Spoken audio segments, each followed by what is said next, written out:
ចាជម្រាបសួរបងប្អូនចាសម្រាប់បងប្អូនទាំងអស់គ្នាដែលស្រឡាញ់ជំនាញកាត់ដេរឆ្នៃម៉ូដចាសម្លៀកបំពាក់ហូបប្រមូលប្រពៃណីខ្មែរចាទាំងបុរាណនិងសម័យចានៅក្នុងហាងរបស់នេះខ្ញុំផងដែរគឺមានទទួលសិស្សវគ្គថ្មីចាប្រភេទសម្លៀកបំពាក់អាវហូលអាវប៉ាក់រ៉ូបចាគ្រប់ប្រភេទចាចូលរួមក្នុងកម្មវិធីផ្សេងៗចាសម្រាប់បងប្អូនទាំងអស់គ្នាដែលស្រឡាញ់ផ្នែកជំនាញកាត់ដេរសម្លៀកបំពាក់នារីចាអាចមកចូលឈ្មោះចូលរៀនបានបងប្អូនសិក្សាទាំងវាស់ទាំងកាត់ទាំងដេរមួយចេះតែម្ដងចាគឺគ្រប់ទម្រង់មានទាំងរ៉ូបមានទាំងអាវប៉ាក់មានទាំងហូលផមួងចាគ្រប់ទម្រង់ជាពិសេសបងអូនដែលស្រឡាញ់ផ្នែកជំនាញកាត់ដេរសម្លៀកបំពាក់បុរសប្រភេទអាវហូលអាវធំចាគ្រប់ប្រភេទឆ្នៃទាំងឈុតបុរាណឬក៏សម័យបងប្អូនណាចាស្រឡាញ់ទាំងពីរមុខអាចចូលឈ្មោះចូលរៀនទាំងពីរមុខបានបើសិនជាស្រឡាញ់ផ្នែកបុរសអាចចូលឈ្មោះផ្នែកបុរសបានបើសិនជាស្រឡាញ់ផ្នែកនារីអាចចូលឈ្មោះផ្នែកនារីបាន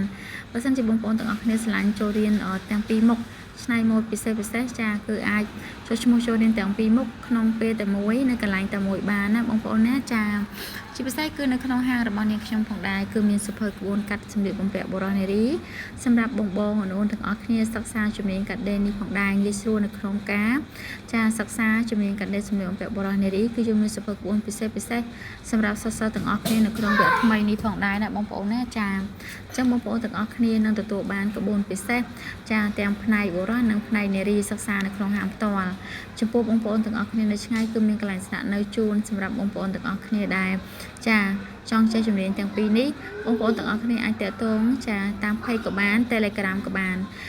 Telegram របស់នាងខ្ញុំគឺ071 24 66 និង 338ចំពោះPage បងប្អូនទាំងអស់គ្នាអាចឆាតចូល Page បានណាបងប្អូនណាឬក៏ទំនាក់ទំនងតាមរយៈលេខទូរស័ព្ទ071